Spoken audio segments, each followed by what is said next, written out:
வணக்கம் மாணவர்களே.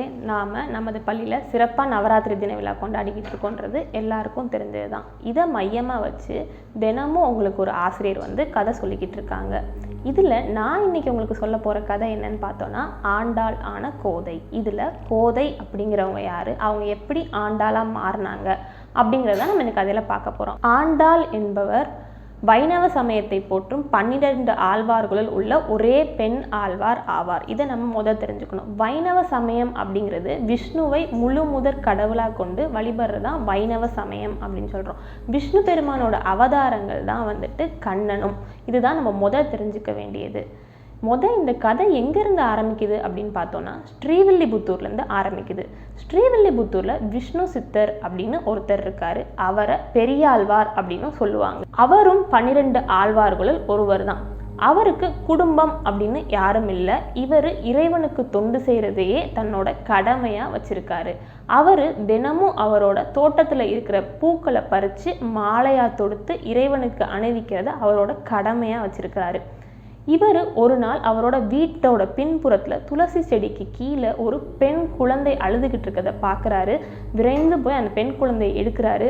அந்த குழந்தை இறைவன் தனக்கு கொடுத்த கொடை அப்படின்னு நினச்சிட்டு அந்த குழந்தைக்கு அழகான பேர் சூட்டுறாரு. கோதை அப்படின்னு பேர் சூட்டுறாரு. அந்த குழந்தைக்கு பல சமய கருத்துக்களும் தமிழ் மொழியும் சொல்லி கொடுத்து வளர்க்குறாரு. தன் அப்பாவை பார்த்தே வளர்றனாலேயோ என்னவோ அந்த குழந்தைக்கும் இறைவன் கண்ணன் மேலே நீங்காத ஒரு பற்று இருக்கு. அந்த பற்று நாளடைவில் அதிக அளவு அன்பா மாறுது. அந்த அன்பின் விளைவால என்ன நடக்குது அப்படின்னா, முதல்ல நம்ம பார்த்தோம் இல்லையா, விஷ்ணு சித்தர் தோட்டத்தில் இருக்க பூக்களை பறித்து மாலையாக வச்சிருப்பாருன்னு. அந்த மாலையை இறைவனுக்கு சூடுறதுக்கு முன்னாடி முதல்ல கோதை அவங்களுக்கு சூடி பார்த்து அழகு பார்த்துக்கிறாங்க.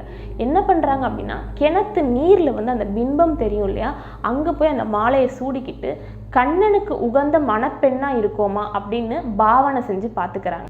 இப்படியே நாட்கள் போய்கிட்டே இருக்கு. இதை ஒரு நாள் விஷ்ணு சித்தர் கவனிச்சிடுறாரு.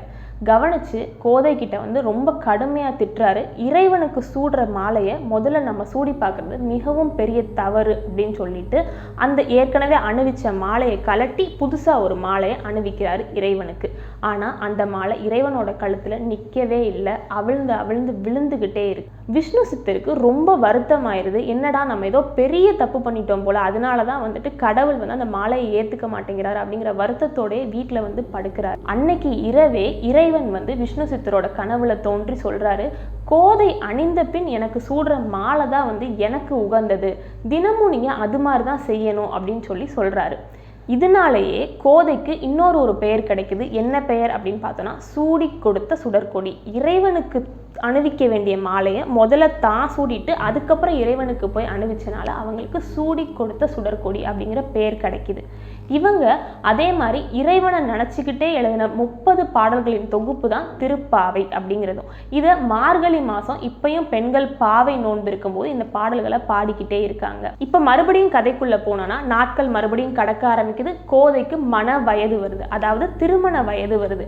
அந்த திருமண வயது வரும்போது அவங்க அப்பா விஷ்ணு சித்தர் என்ன பண்றாருன்னா, நிறைய திருமண ஏற்பாடுகள் பண்றாரு. ஆனா கோதை எல்லா திருமண ஏற்பாடையும் மறுத்து ஸ்ரீரங்கத்தில் இருக்க இறைவனை தான் தான் திருமணம் செஞ்சுக்க போறதா சொல்றாங்க. விஷ்ணு சித்தர் மிகவும் மறுபடியும் கவலையாகிறாரு. அப்பவும் இறைவன் மறுபடியும் விஷ்ணு சித்தரோட கனவுல சொல்றாரு, கோதையை மணப்பெண்ணா அலங்கரிச்சு ஸ்ரீரங்கம் கோவிலுக்கு கூட்டிட்டு வாங்க அப்படின்னு சொல்றாரு. அதே நாள் குறித்த நாள் அன்னைக்கு கோதையை கூட்டிட்டு விஷ்ணு சித்தர் ஸ்ரீரங்கம் கோயிலுக்கு போகிறாங்க. அங்கே கோதை இறைவனோட கருவறைக்குள்ளே செல்கிறாங்க. இறைவனோடையே கலந்துடுறாங்க. இதனால அவங்களுக்கு இன்னொரு பெயர் கிடைக்குது. என்ன பெயர்னு பார்த்தோன்னா, ஆண்டாள். அதன் பொருள் என்ன அப்படின்னா, இறைவனையே அன்பில் ஆண்டனால அவங்களுக்கு ஆண்டாள் அப்படிங்கிற பெயரும் கிடைக்குது. இதன் தொடர்ச்சியாக நம்ம இன்னொரு சுவாரஸ்யமான தகவல் தெரிஞ்சுக்க போகிறோம். அது என்னன்னா, ஆண்டாளோட இடது தோள்பட்டையில் அமர்ந்திருக்கிற கிளியை பற்றி தெரிஞ்சுக்க போகிறோம். வியாசக மகரிஷியின் மகன் தான் சுகபிரம்ம மகரிஷி. அவர் தான் கிளி ரூபத்தில் ஆண்டாளோட இடது தோள்பட்டையில் அமர்ந்திருக்காரு அப்படிங்கிறது ஐதீகம். ஒரு முறை ஆண்டாள் ஸ்ரீரங்கத்தில் உள்ள இறைவனுக்கு சுகபிரம்மரை கிளி ரூபத்தில் தூது அனுப்புனாங்களாம். போயிட்டு வந்ததுக்கப்புறம் சுகபிரம்மர் கிட்ட கேட்டாங்களாம், உங்களுக்கு ஏதாவது வரம் வேணும்னா கேளுங்க அப்படின்னு கேட்குறாங்களாம். அதுக்கு சுகபிரம்மர் சொல்கிறாராம், இதே கிளி ரூபத்தில் நான் உங்களோட கரத்தில் அமர்ந்திருக்கணும், அதுதான் என்னோட விருப்பம் அப்படின்னு சொல்கிறாராம். ஆண்டாளும் அவரோட ஆசையை நிறைவேற்றுறாங்க. இதனால தான் வந்துட்டு இப்பயும் ஆண்டாளோட இடது தோள்பட்டையில் கிளி அமர்ந்திருக்கு.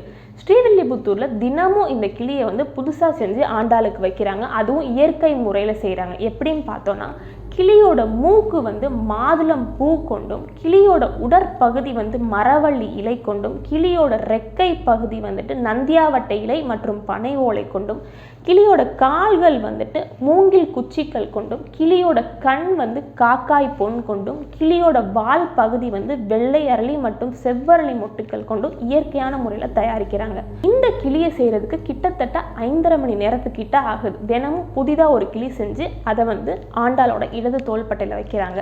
அதே மாதிரி இன்னொரு விஷயம் என்னன்னா, இப்பயும் வந்து திருப்பதி பிரம்மோற்சவத்தப்ப ஆண்டாள் இங்கே அணிஞ்சிருந்த மாலை தான் வந்து திருப்பதி வெங்கடாச்சலபதிக்கு சாத்துறதுக்காக கொண்டுட்டு போகிறாங்க. இந்த கதையிலேருந்து நம்ம தெரிஞ்சுக்கிறது என்னன்னா, மனிதனோட உண்மையான அன்பு இறைவன் மேலே இருக்கும்போது கண்டிப்பாக இறைவனோட பார்வை வந்து மனிதன் மேலே படும் அப்படிங்கிறதுக்கு ஆண்டாள் வந்து ஒரு சாட்சி. அதே மாதிரி அதிக அளவான அன்பு வந்துட்டு மனிதனையும் கடவுளாக மாற்றும் அப்படிங்கிறதுக்கும் ஆண்டாள் ஒரு சிறந்த சாட்சியாக இருக்காங்க. நாமளும் இறைவன் மேலேயும் நம்ம கூட இருக்க எல்லாரு மேலேயும் வந்து உண்மையான அன்போடு இருக்கணும். இதுதான் இந்த கதை. நன்றி.